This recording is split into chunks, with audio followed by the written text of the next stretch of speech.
Fridays on Fesco in the Morning, right here on 610 Sports Radio. KCSP Kansas City, WDAF HD2 Liberty, always live on the free Odyssey app.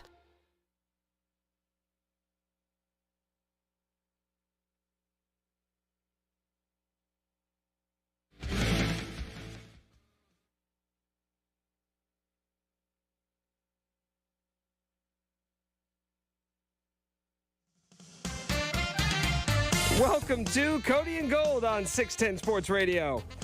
On today's show, Patrick Mahomes wraps up the MVP. I guess Nathaniel couldn't hack it, and the Chiefs gets hard versus Seattle. Special guests include Vinnie Pasquantino at 10:30, Aaron Ladd at 11, and Nate Taylor at 1. Now a man who missed me, so now he's got to kiss me. Alex Gold. Oh, what's going on, man? What's up? It's been a little bit. I was going to give you a little bit of a hard time for sure. You forgot how to work the board, it sounded like. Didn't forget. Forgot how to push the buttons properly to get us rolling, to get the intro going. It's good to hear from you. Good to see you. Alex Gold, Nick Schwartz with you. Fresh off a long trip from Germany. Congratulations. I just want to say it again, so thank you for coming back. But I know... Yeah, I was a little worried you weren't going to make it back. I was worried you guys were just going to elope and maybe never come back for a long, long time. I appreciate you saying that. Yeah, our listeners wanted to wish you congrats last week. Hope you got those kind messages from all of our listeners at text line already saying congrats. Swiftly disregarded all of them immediately. That's kind of rude, actually. Well, of you. No, it's not, because you guys were doing that at like 9 o'clock at night where I was at. Well, yeah. 10 o'clock at night. I've been drinking heavily at that point. So when I see all these messages, I said, I don't know what this is all about, but I know it has something to do with Cody and Alex, so I'm ignoring it. What if there was, did you see the messages or did you just ignore every single one? Or did you see them at all? I saw one. Okay. Did you see mine? Didn't know what it was. I don't really remember, dude. Mine was more, hey, congrats, Nick. Picked the perfect spot to do it, man. Did you like tweet that at me or did you text me? I tweeted that out.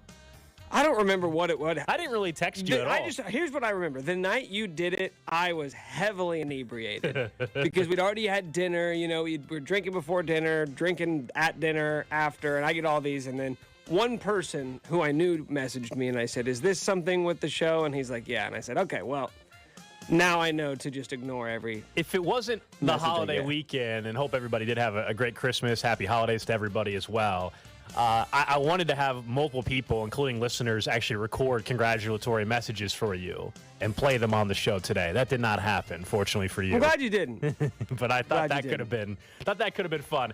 It is good to have you back, though. We'll get caught up with Nick a little bit. We'll try to catch Nick up on what he missed. I don't know if for all he knows, the Chiefs have lost a couple games in a row.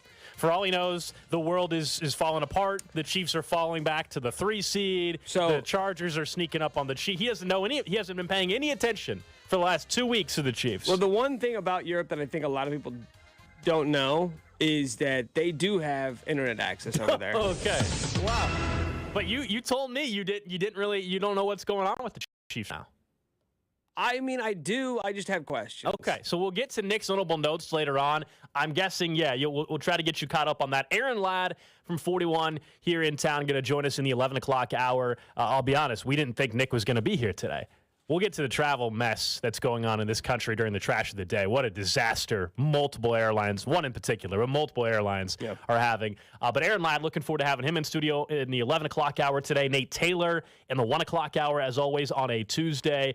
There's quite a bit to get kind of caught up on. We'll have some fun throughout the show, as always. Cody's out for the week. And then next week, it'll be the first full week of the show together in it feels like a month, but I think it's really only a week and a half or 2 weeks or so. But the game on Saturday against Seattle, it does feel like ages ago. It feels like that was a week ago in its own right. But that was on Saturday. And I don't know about you guys, but this is the best I felt after a win in over a month. Maybe you don't feel that way, but I do. Because think about the last time the Chiefs won a game and you felt, all right, I feel good about kind of everything that happened for the most part in the game. There wasn't really too much to be critical of.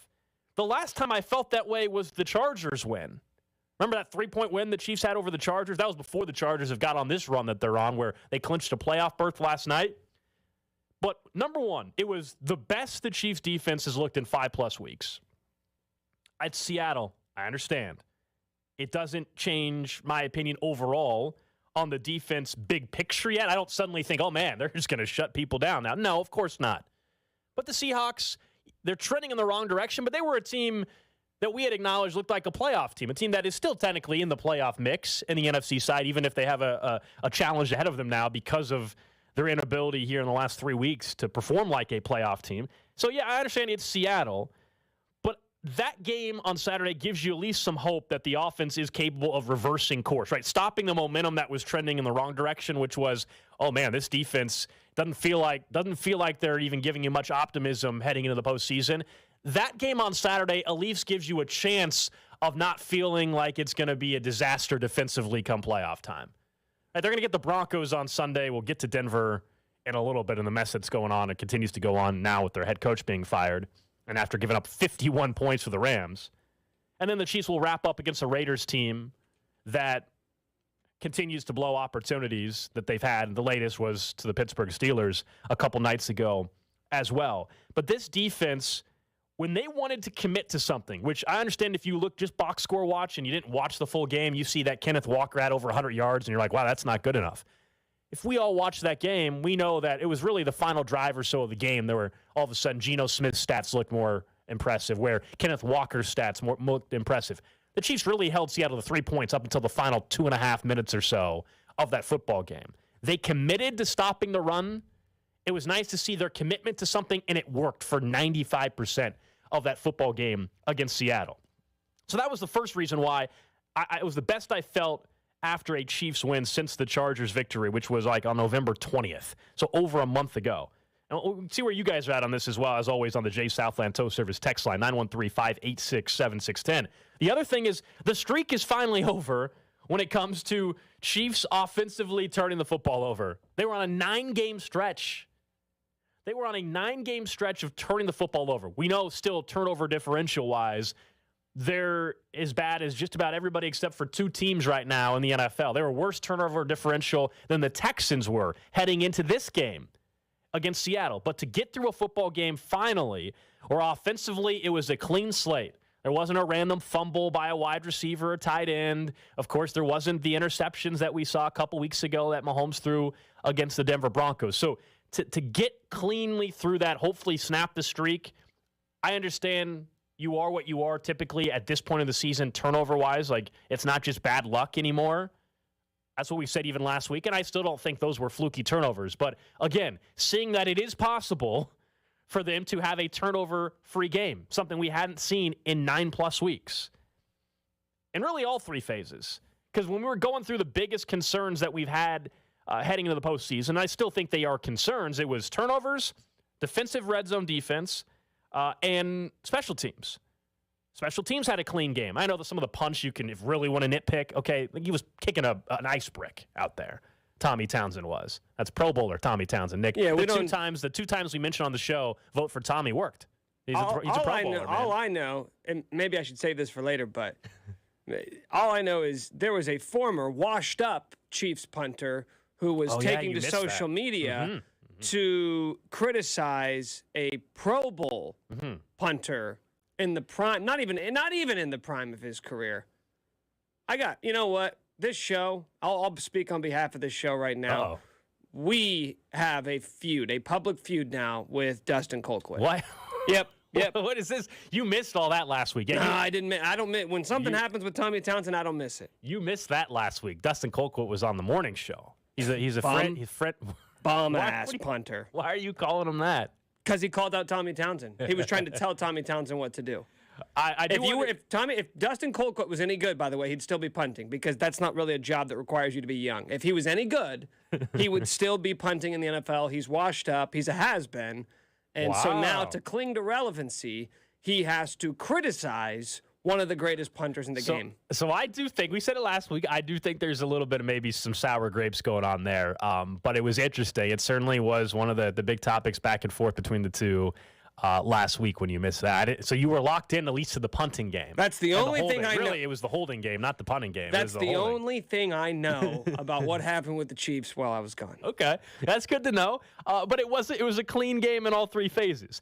And so I'm curious if you're still saying, well, I don't feel very good after the win, and you're worried and freaking out. Like, Is there anything they can do before the postseason? Is it just because, unfortunately, the opponents are what the opponents are here down the stretch that there's nothing that can happen in these final 3 games, now final 2, that could make you feel better? Because, again, I'm telling you that I don't suddenly think this defense is fixed and, they're going to shut teams down. No, of course not. I'm going to need to see it as well against a playoff team, right? Maybe it's the Dolphins in the opening round. Maybe it's week 2 or the divisional round of the playoffs against Buffalo, against Cincinnati, whoever that may be.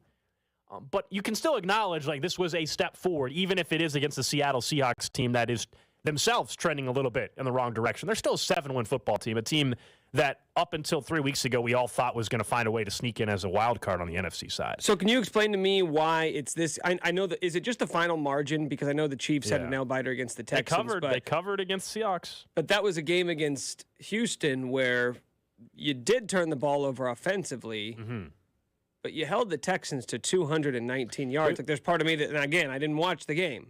There's part of me that looks at that box score and I say, well, it feels like you kind of did your job because it doesn't look like Houston really moved the ball at all. Yeah, so that game was weird, Nick. I mean, because it was you looked at a couple of the stats. You're like, Andy even said, he's like, it's a weird game, and he was actually, I think he was completely right. You take a look, and the stats looked like a game where the Chiefs should have annihilated the Texans, but of course they didn't a couple weeks ago. And you missed Carl Sheffers was once again a huge storyline last week, Nick, and it was, to me, one of those true games where you could pinpoint and say officiating was a big contributing factor to why that game was as close as it was against the Texans. So, yeah, if you just box score watched the Texans game, I don't think it tells the full story of how that went down. So, yeah, the Texans game was the far more interesting game. It was much more of the sweat. As we all would have expected, right? I don't believe anybody if they tell me they were truly nervous on Saturday at halftime against Seahawks.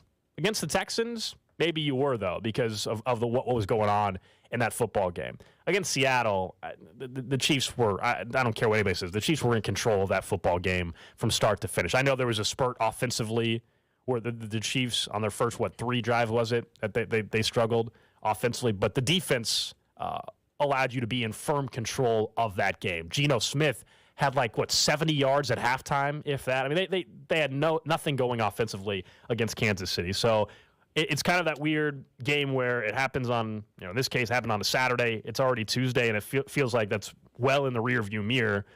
But now you get a Broncos team on Sunday who we all know what happened a couple weeks ago, and a Broncos team that now has an interim head coach. The Broncos fired Nathaniel Hackett.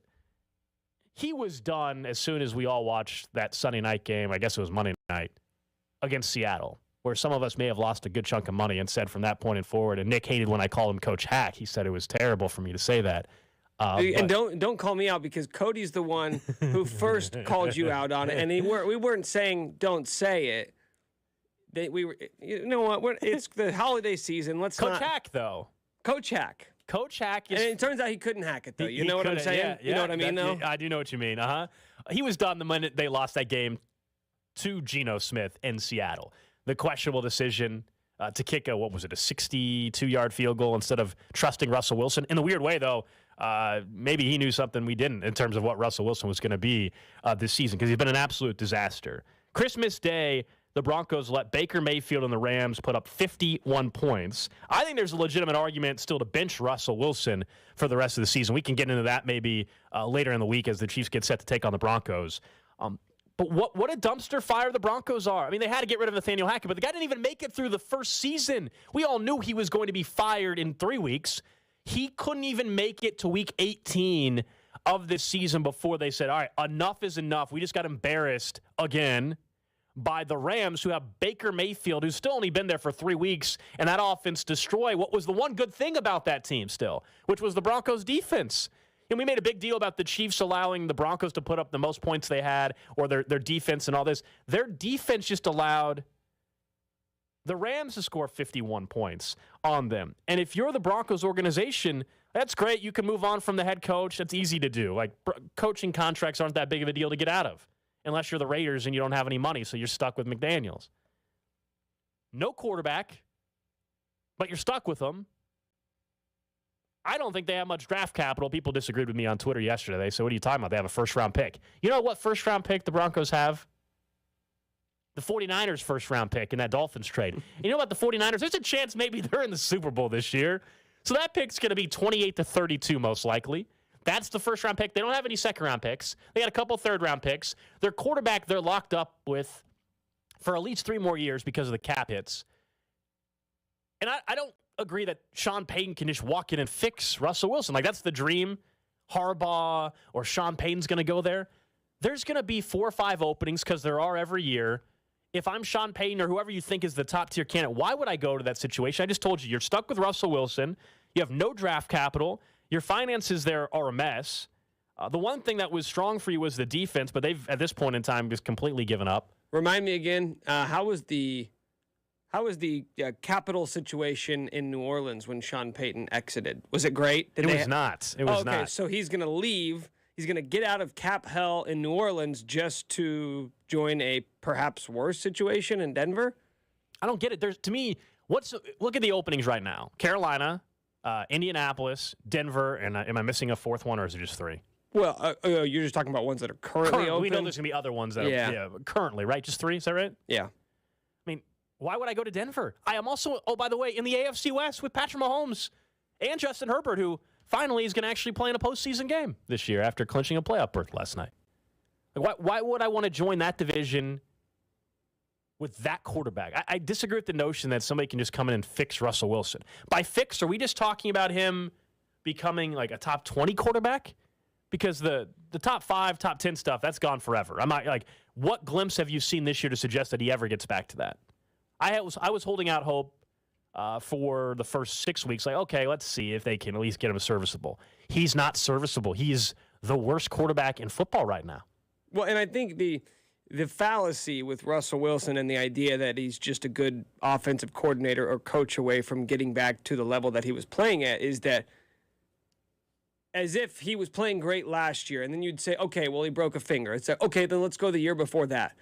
It's been a steady decline over the last 3 or 4 years, which, looking at where he's at in his career, kind of makes sense, Gold. He's 34 years old, and I know it's really easy to point to Tom Brady and Aaron Rodgers and say, well, these guys play, late into their 30s, even into their 40s all the time and play at a high level. Yeah, they do, but more often than not, they don't. There's a reason why we're in awe about what Tom Brady and Aaron Rodgers do late in their career, because most guys at that position don't do it.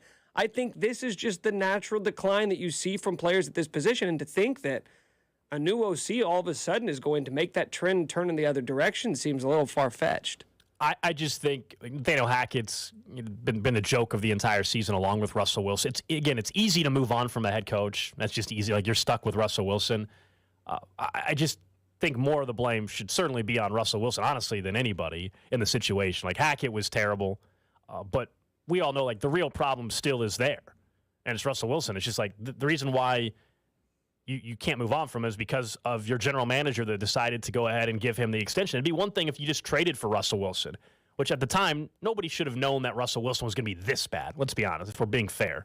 I mean, this is unbelievable, actually. We've never seen a quarterback go from what Russ was to the worst quarterback in football that starts for a team right now. So, okay, trading for him, fine. Nobody's going to fault you for that.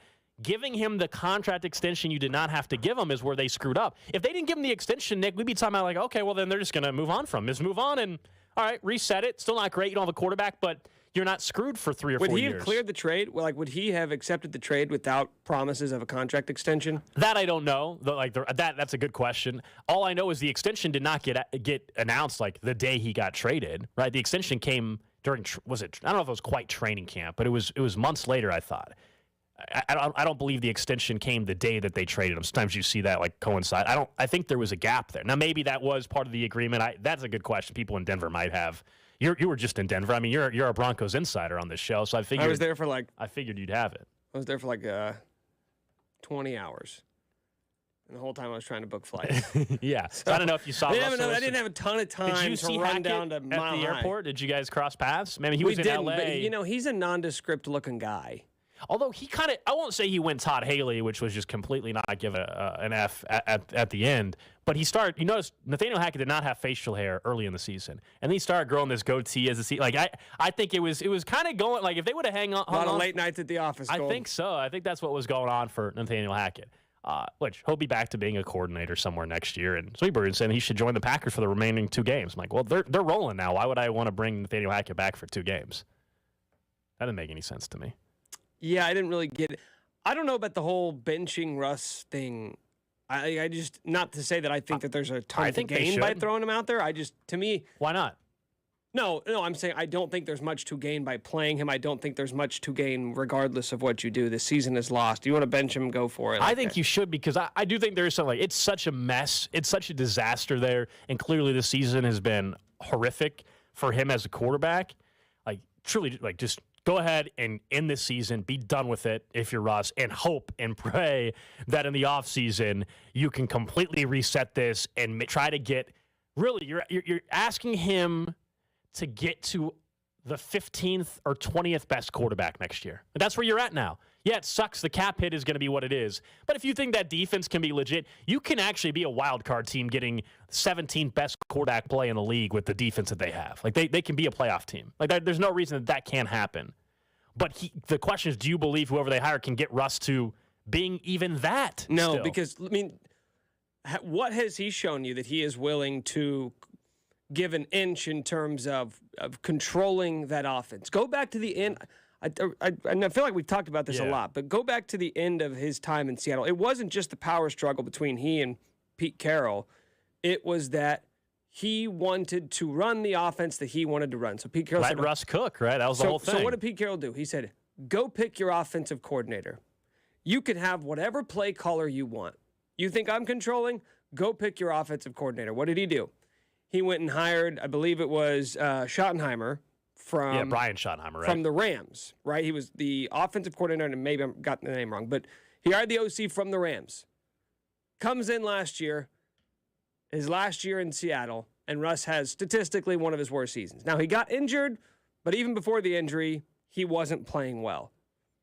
So then he gets to Denver and gets to basically make this Frankenstein offense with Nathaniel Hackett. So I'm not putting this all on Russ, but it's just that he has controlled every inch of this. He has wanted more control the older he's gotten. If you go back to that Dan Patrick interview that he did, where he talked about the control that quarterbacks should have on personnel decisions and offensive philosophies, it's not as though Nathaniel Hackett came in with an offense and said, here's the playbook, Russ. This is what we're running. Russ said, no, they did it together. They created this offense that incorporated some of what was going on in Seattle, some of what was going on in L.A. with Sean McVay, some of what was going on in Green Bay with Aaron Rodgers, and Russ is none of those guys. He is not an under-center play-action, turn your back to the offense, because he's 5'4". Right. You can't do that. Yeah, which is why people brought up Sean Payton, because Sean Payton obviously worked with Drew Brees, who was a shorter quarterback as well. But Drew Brees is just a far more talented quarterback than what Russell Wilson is. It got so bad where the Nickelodeon broadcast of that game happened. So the Broncos-Rams game was on Nickelodeon as well. So if you had kids, maybe you were watching and you had that on. When one of the characters of SpongeBob is clouding on you as a quarterback, like we thought it was over months ago, but that's when it really has to end. And my computer doesn't want us to hear from Patrick. Second and long, and the Broncos, and those are the big horsey players. They have the ball, and they're going to see if they can find a way to move it. Oh, nice. And so what's happening? Oh, there's Russ Wilson. Oh, no!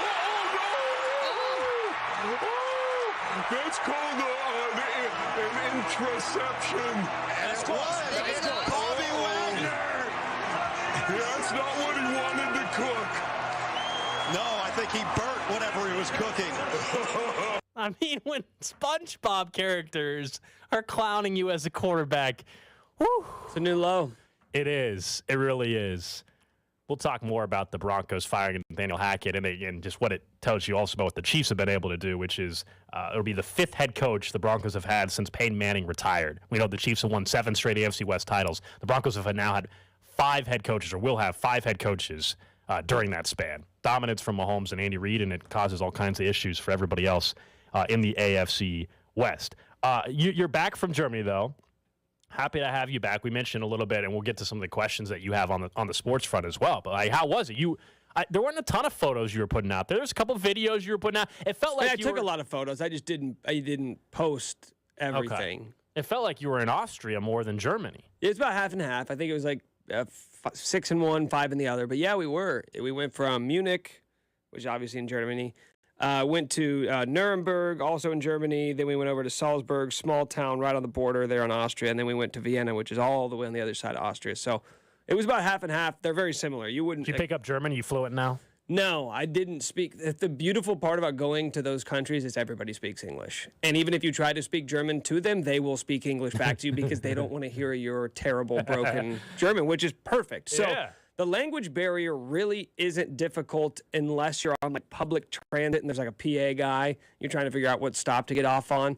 But it's pretty easy because most places there do speak English unless you're in, like, if you're far away from city center and you're in like a smaller borough at like a typical Bavarian place. Ate enough schnitzel for probably the next 7 years. Yeah. Did you have it every day?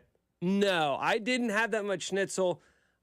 We went to a lot of different. We didn't just eat Bavarian food. You know, we ate some Italian food. Did you said before you went on the trip, and I assume you took care of this because they have them over there, I would imagine. You said multiple times on the show you've never had a McDonald's hamburger. I figured you picked Germany to have your first McDonald's hamburger. Did not have McDonald's while I was there. But we did have a lot of different cuisines. I mean, the street food is insanely good. And it's just like, you know, it's bratwurst, different types of sausages. I thought bratwurst were going to be the main thing, but really it's this sausage that they have like Swiss cheese on the inside and they just serve it. They stuff the sausage with cheese. Yeah. I'm going to tell you something now that I think everybody needs to hear. Oh, boy. First off, they love hot dogs as much as we love hot dogs. Like, it's the one thing, now bratwurst, right? But they call them, like, hot dog is the style when you put it in a bun. Like, sometimes they'll dice them up and you can have bratwurst that way, just like diced. Well, you've been established as the glizzy gladiator on this show. They have these little things at the food trucks, right? Or the stands. Because we went to we went to like 15 Christmas markets. That was the whole reason we went there. And they're amazing. They're incredible and they're beautiful. But they have these things with these metal rods sticking up. And they just take a bun. It's not even been sliced yet, right? It's just a big piece of bread. And they just shove it on the rod. It sticks a hole up in it. And then you stick the dog in there. And I said, why do you guys do it like that? Why don't you eat them like that? And he said, well, because then the sauce would get everywhere. So they put the sauce inside the bun. Wait. So there's injecting, essentially, or no? Well, they inject so they stick the bun on the rod, right? So now there's a big hole in the bun. Okay. Stick the dog in there, and then squirt the mustard or whatever condiment you want down there. They eat a lot of horseradish there. I had a lot of horseradish. I was a horseradish convert. Wasn't a horseradish guy. Now you like now horseradish? I'm a horseradish guy. So that happened. That is breaking news. Okay. And also, really weird thing happened. Only had like one bowel movement the first 7 days I was there. So that was weird. So you were constipated the whole trip. Yeah, and then had to medically take care of that. I don't know what was going on. I think my body was just like, wait a minute. So you and Aaron Rodgers have something in common. Well, I think my body, I didn't know enemas, but my body was like, wait a minute. Now you're eating dinner at 5 a.m. Kansas time? Like, this is kind of weird. Also, bidets at all the hotels. So, I figured that was just, when the BMs, BMs did start coming, it was, glorious. So you're going to get one of the, what is it, like My Tushy or whatever things that you can get on your toilet? Would. You should. You can buy one of those. We actually, the group, there was another couple, there was 2 other couples we were with, and it was a really heated debate about bidets and whether or not. You've seen the SNL skit on the bidets, right? If you haven't, you should watch it during the break. You'll enjoy it now that Are you pro or anti? I've never used one in my life. So. Okay, so on the fence. But but you should look up SNL skit, the bidet. Zach Galifianakis is part of that skit. Okay. You should check that out. All right, coming up next, though, Vinnie Pasquantino, our NFL insider. We'll see how his Christmas was. Is Mike White the savior for the Jets? And who does he think the Chiefs should want to avoid come playoff time?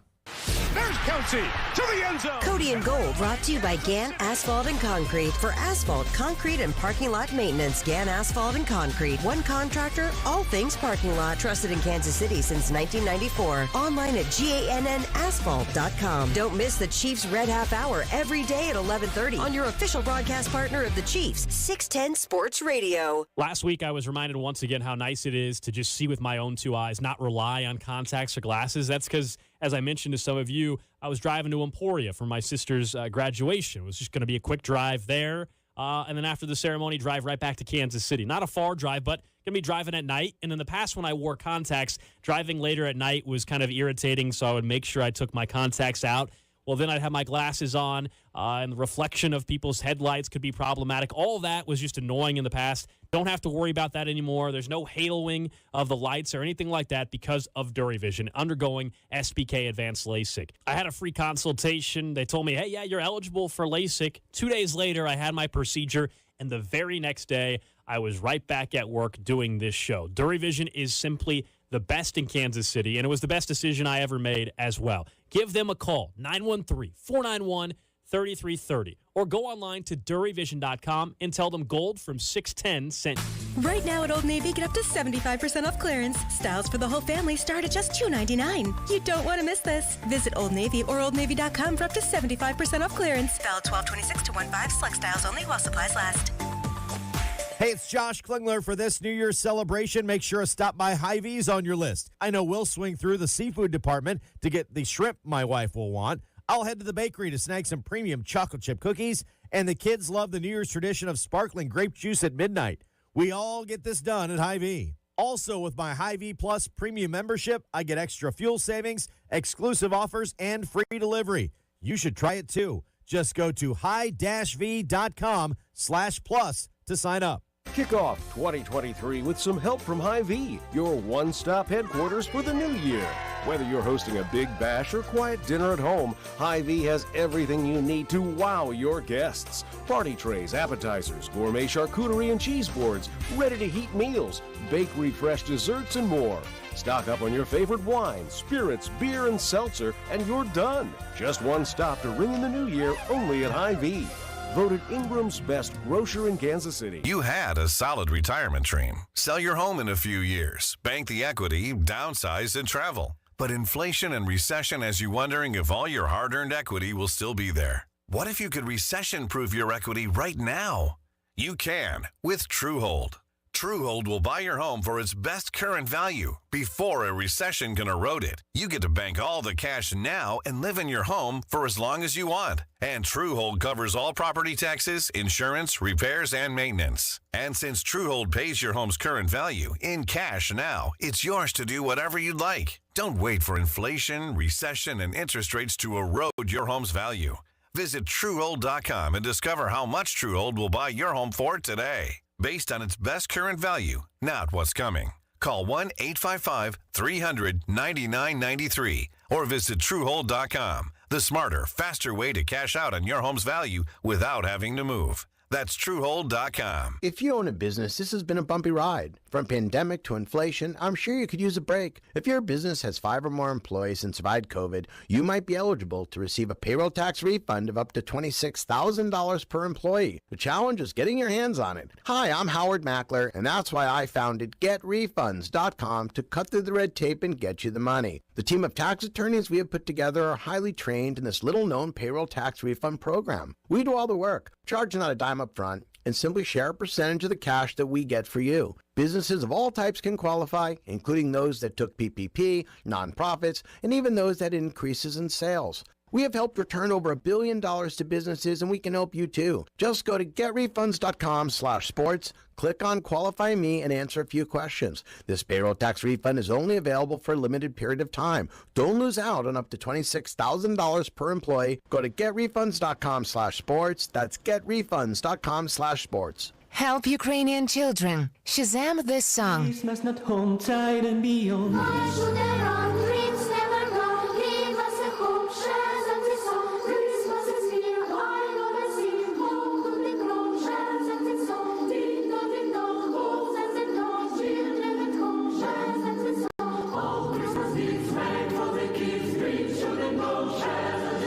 Scroll down Shazam. Open on YouTube. Follow the link and donate. Hi, I'm your unused PTO. It's almost the end of the year, and if you don't put me on a timesheet, I will be gone forever. Use me or lose me. Let's get away. It's getaway time. Get our best deals of the season on a new Hyundai. It's your journey. Own every mile at the Hyundai Getaway Sales Event. Now get 0% APR, 0 payments for 90 days, and $500 bonus cash on select vehicles. Hurry to your local Hyundai dealer now during the Hyundai Getaway Sales Event. Offer ends 1/3/23. Call 1-562 Text 2-314-4603 for complete offer details. So, you've unwrapped a new device this year. Don't forget to take your favorite stations and podcasts with you. No matter where you go. With the Odyssey app. Stream the music and shows you love on your phone, tablet, laptop, smart speaker, and more. Create an account to save your favorites across devices. And jump back to the moments that matter most with Rewind. Your favorite local listening. Available when and how you want. Download the Odyssey app today to get started.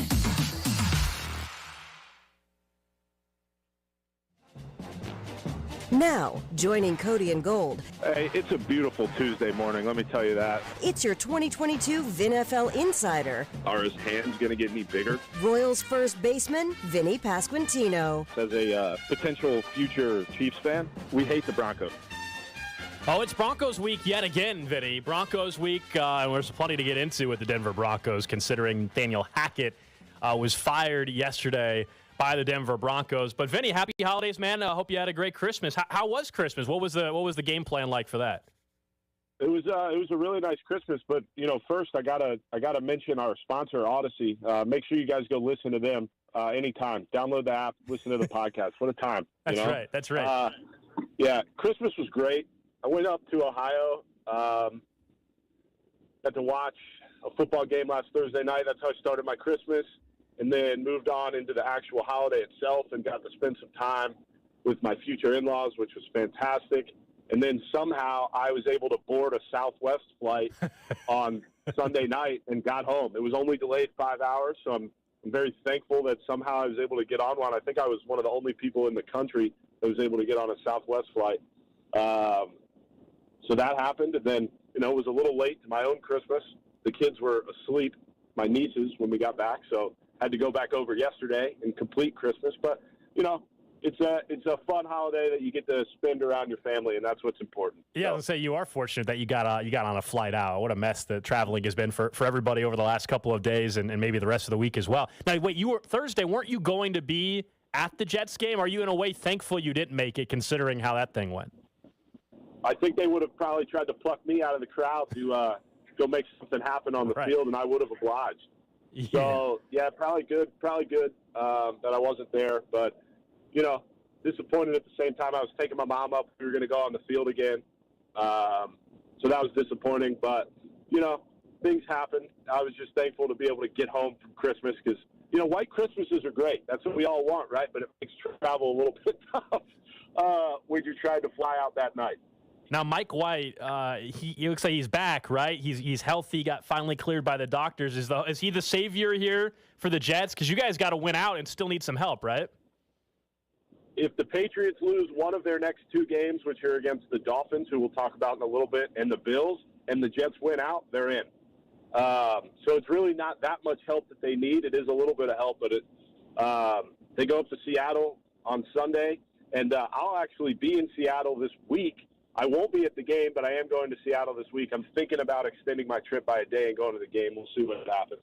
I feel like you have to now at this point. It's a huge game. If Saturday was not New Year's Eve, I'd probably be having a different discussion. But, yeah. So, yeah, Mike White comes back. And, the boys are buzzing, and that's what it's all about. Vinny, are you a big New Year's Eve guy? Like, do you like to do it up for New Year's Eve? Is that why? No, I cannot remember the last time I did something on New Year's Eve, if I'm being completely honest. So I'm only coming back to spend it with my fiance because, I want to start the new year right. With her, my dog, and we'll probably just be at my house. We'll probably already be asleep if I had to guess. We go to sleep relatively early. But, you never know. Maybe I'll end up finding my way on Broadway or something. We're talking to our NFL insider, Vinnie Pasquantino. He joins us every Tuesday on Cody and Gold. I mentioned the Broncos, who the Chiefs are going to face again on Sunday. This go-around, it'll be at Arrowhead, but the Broncos firing Nathaniel Hackett. I assume you expected at some point he probably would be fired, but where do they go from here, man? Because I don't know how anybody can think they can fix rust at this point. Yeah, it's a tough scene. I actually felt a little bit bad for Russell Wilson when he was talking to his offensive lineman because he had the ball covering. Like, you're kind of taught to cover your mouth if you're going to have especially like a serious conversation with people. But I can see how that, just go talk to the guys. Nathaniel Hackett, if I had to guess, he's going to be in Green Bay by the end of the week. That's what it sounds like. That's what my sources are telling me. But we are a KC radio network. Let's get into the Chiefs a little bit, huh? They're a really good football team. How about them? Yeah, what are you thinking now? I don't know if you caught much of the game because I know it was Seattle, but that was the best I felt after a Chiefs win in about 5 weeks, Vinny. Well, I don't know if other KC natives would agree with you because based off of my Twitter feed, people were upset. And then I don't know if you saw my tweet, but, I see a bunch of complaining on Twitter, and then I go check the score, and they're up by 2 touchdowns. So I wasn't really sure what was going on. But a win is a win, and the team is 12-3 and looking good going into the playoffs. So I'm really happy. I'm really happy if I'm a Chiefs fan right now. If you are the Chiefs, though, or a Chiefs fan, who's the wild card team maybe that you don't want to see? Let's say the Chiefs don't end up getting the 1 seed and the Chiefs end up being the 2. I mean, right now it looks like they could be playing the Dolphins, maybe your Jets if things go right, maybe the Patriots even. It looks like it's going to be an AFC East team. So this is going to sound like me being a homer. Well, I guess the Patriots and the Jets both have top defenses in the league. So I guess you wouldn't want to see them necessarily. But, if I'm a Chiefs fan, I would be welcoming any challenge that comes my way in Arrowhead Stadium. There's a chance, I guess, at some point maybe the Jacksonville Jaguars could factor into this whole conversation as well. Nick had been all about Trevor Lawrence for a while, and now it's coming true here. The Titans are falling apart. The Jags are in position to win this AFC South. Are you taking them seriously? No. No, there's only 3 teams I'm actually taking seriously in the AFC right now. And that kind of depends on the health of Lamar, too, maybe a 4th. But I'm really only taking 3 teams seriously. And, everybody knows who those teams are, the Chiefs, Bills, and the Bengals. So we'll see what happens. To be honest, if I was a betting man, I would like the Chiefs. But out of those 3 teams, because I have a sneaking suspicion that if they see the Bengals in the playoffs, they're gonna take care of business. Because it just feels like the momentum's on the Chiefs' side right now, and they're just a really good team. And I think I'm picking the Chiefs to make it to the Super Bowl. All right, Vinny, I'm surprised to hear you say that about Jacksonville, though, because, they're led by Trevor Lawrence, who's the most prolific long-haired quarterback in the NFL. If anybody's watching on our stream right now, they see the headshot of you from your Old Dominion days when you had the long curls. You have hinted that you're going to bring the long hair back, and don't you think as somebody who has rocked the long hair, may rock the long hair in the future, you should be more supportive of athletes with long hair? Yeah, so first off, I cut my hair, so that dream is dead. Wow. I've never hit well with long hair before, and that, that kind of factors into everything is I'd like to hit well this year. So I'm going to go ahead and stick with short hair. But, yeah, Trevor Lawrence has been playing really, really well. The problem is like we just talked about, he's got a 3-headed monster in front of him, and I think Jacksonville fans would agree they want to see him do something in the playoffs, and I don't think that they would be confident in him facing any of those 3 teams. But they will have they'll have a game at home. If they make the playoffs, they will have a game at home.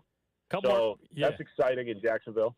Yeah, Vinny, a couple more minutes with Vinnie Pasquantino, our NFL insider. You mentioned Miami a couple minutes ago. Tua, this news coming out yesterday, once again, he's in concussion protocol. This potentially is 3 concussions in this season. Nobody knew it at the time. He played the rest of that game. He looked bad the rest of the game after the hit that everybody's kind of keeping an eye out here. Like you're around sports, you're around injuries a lot. I know concussion's kind of a different animal here, but looking at what's going on there, one, I don't know how he plays the rest of this season, and I think even retirement is a real conversation that has to be had if you're Tua. It's tough, especially when it comes to head injuries. And from what I've seen, he reported it himself this morning, or yesterday morning. It's just it's tough. That's why they're supposed to have people watching at all times. Obviously that hit was it wasn't really a hit. It was a fall. But you would think somebody would be watching that and could see it, and his play clearly dipped after that hit happened. There's statistical evidence that shows that things happened that didn't happen in the first half that happened after that hit. So it's tough, and, I feel for Tua because injuries are tough from any means, and he's a guy who's been injured quite a bit, and it just really sucks. So I hope he's okay. I hope for his sake, he can play again, but if it's not okay for him to play again, I just hope he's healthy. So I wish him nothing but the best, and I think everybody kind of feels that same sentiment. So hopefully he's okay, and hopefully, best case scenario, he gets back out there, but more importantly, hopefully he's just okay. Lastly, Vinny, you were tweeting with some people over the weekend, and somehow I think your high school days got brought up, and you sent out a photo. And I don't know if this was a high school play, a high school musical. Did you do some acting back in the day? Yeah, I'm a thespian, guys. That's just a fact. I've always been involved in the theater. When I was in 6th grade, I was Bilbo Baggins in The Hobbit, the lead of the school play, whatever. The lead? Okay. Yeah, the lead. No big deal. Wait a minute. Isn't Bilbo Baggins short, Vinny? Yeah, I was tiny. I did not grow. For any kids out there that might be listening to this, I did not grow until my junior year of high school. So I was probably 5'10", something. Not that 5'10" short by any means. Average height guy. But yeah, I did not hit a growth spurt until my junior year of high school when I got to 6'4". And yeah, and when I was a junior in high school, I was Arthur. I was in the school play Dracula, and no big deal. I got to kiss 2 girls on stage, whatever. And, yeah, I was the love interest in the school play, and I got compared to McConaughey at one point. So, I mean, anytime you can get compared to him, you're just in a really good spot. And theater was awesome. Like, I loved acting in the school plays and being around. And those are some of my most fond memories just because of what a production, like, to put on a production is just a really cool thing. And to be able to do that in high school and middle school was really, really special. Why didn't you keep pursuing acting? Like, when did the switch from acting to baseball occur? So that's why I actually stopped, was because of baseball. There was a few tournaments in the fall that I needed to be at for recruiting purposes, and I wasn't able to. The schedules just never aligned, so I could only do it like in the fall and winter. But then once I got older and recruiting started taking over, it's like, all right, I have to be at these events if I want to like play in college. So yeah, that's when it really took over, was when baseball took over my entire life. So it seems like I don't want to feels like a decent choice at this point. Yeah, I was gonna say, making it in the big leagues it probably worked out just fine for you. Now that means you're probably the most credentialed on the team when it comes to acting, though. Like, no, but that's a legit fact you can bring up. Is there anybody else, any of your teammates, you think are actually anywhere near the same level as you when it comes to theater? Ooh, no, probably not. I can't imagine anybody is. So that's a notch in my belt there that I'm very proud to wear. Vinnie Pasquantino, our VNFL insider. Appreciate the insight, man, and we'll check in next week. Yep, sounds good, guys. Always good talking. There you go, Vinnie Pasquantino here on Cody and Gold. I understand he was very excited that Nick was back as well from Germany. That's what you told me. He was thrilled that you were back. I got a very exuberant "Let's go, you're back." Yeah, when he answered the phone. So, it feels good in the high school play. Feels good to have been missed. I hope you're feeling that vibe today, Nick. You gave me a similar. response when you walked in today. I hope you're feeling the love from the listeners. I better enjoy it today, because tomorrow it's just another Wednesday. That's right. Tomorrow people go back to being very critical of you on the text line or whatever. Today everybody's it could happen got today. A little, no, it's still early, it is man. Only the 10 o'clock hour of the show. That's a fair point as well.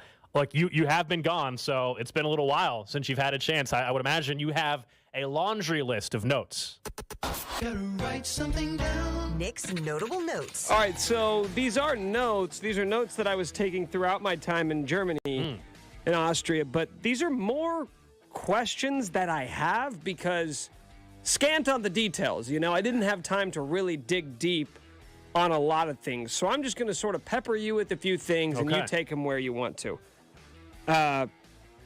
KC Wolf robbed a bank. Am I getting that correctly? Man. You honestly missed one of my favorite stories we've ever had on this show. It's an all-timer. Chiefsaholic, super fan. People were freaking out, Nick, that he was missing on Twitter, as in he wasn't tweeting for 3 days. Wait, people were ahead of finding out that he had robbed a bank. People were freaking out. Yeah, people were texting into the show saying, "How come you're not mentioning? We're trying to find this guy." People were really concerned about his well-being. This was a real thing. Can I ask you a question? And I'm not trying to be like. No, we made plenty of jokes last week. Well, I'm not trying to be a d-bag. Did you know who this guy? Because I'd never heard of him. Right. I had never followed the guy on Twitter, if that's what you're asking. So, because when I heard about Chief Superfan, he wears a wolf costume. I didn't even recognize the costume or anything. Well, because there's so many different super fans. Like, I just didn't know So, yeah, people were legit worried. And then, yeah, Nick had come to find out he was in jail because he allegedly robbed a bank outside of Tulsa on the way down to the Chiefs-Texans. So he was driving to Houston and thought, like... Yeah. Do you think it was planned? Yeah.